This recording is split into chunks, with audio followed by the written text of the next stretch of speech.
Incremental greetings. Let's continue the Supermemo course, the pleasurable expansion. Now it's time to know what are elements and specifically the element types. There are 4 in Supermemo. Hello, in this video we're going to talk about elements. What's an element? How do we work with it? How many types of elements are there inside Supermemo? And all of that. So please follow me closely. To start, I would say that an element is just a unit of knowledge, right? And you have mainly 2 types of...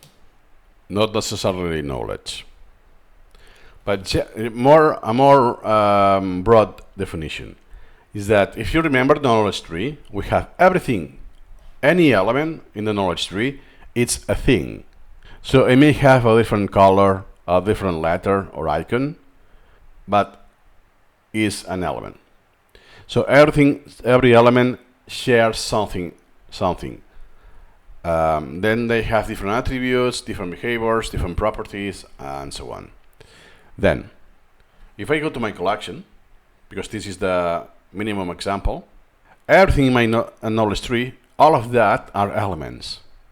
Concepts, you will see that are folders, topics, items, there are tasks as well, and so on.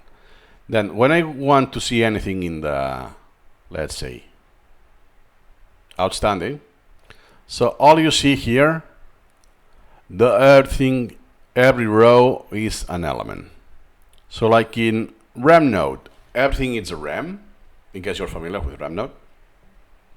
In Anki, you have cards and nodes. Perhaps nodes is not that easy, not that transparent. In Supermemo, everything is an element, because you don't have just flashcards. Of units, passive and active. Exactly, you can make this difference, active and passive. So when you have the T, that stands for topic, this is passive. Why? Because you are reading this. It's information, could be a video as well, not just in the written medium. And you are acquiring this information, distilling this information, and you will convert this into knowledge. So the items, also known as flashcards, are active. Because when you see that, you have to recall, make an active recall effort. You have a question, you need to recall the answer. With topics, you just read. You don't have to recall explicitly anything. Active ones are items. The passive ones are concepts, folders, and topics. A folder is really just an empty topic. There's no difference, and you can make a folder. Okay, we will cover this in an upcoming video. But for now, how do I know which element it is, the element type?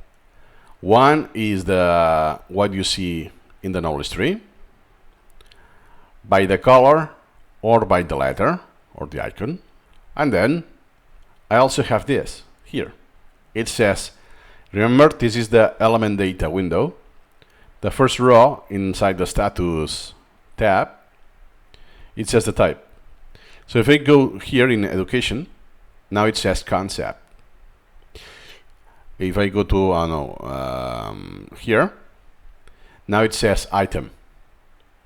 And if I have a task, which I don't, sorry about that, but I can quickly solve that. Okay, this is how it looks. It's a dummy example because I don't use tasks. It's this color, this red thing, and here it says task. There's yet another place you can see that. Ctrl+Shift+P, element parameters. Again, we will see this next time. And element type. You have item, topic, concept, and task. And here, look what it says, the hint. Items are for review, topics for reading, concepts for no review, and tasks for task management, basically. That's the first overview of the elements. See you in the next video.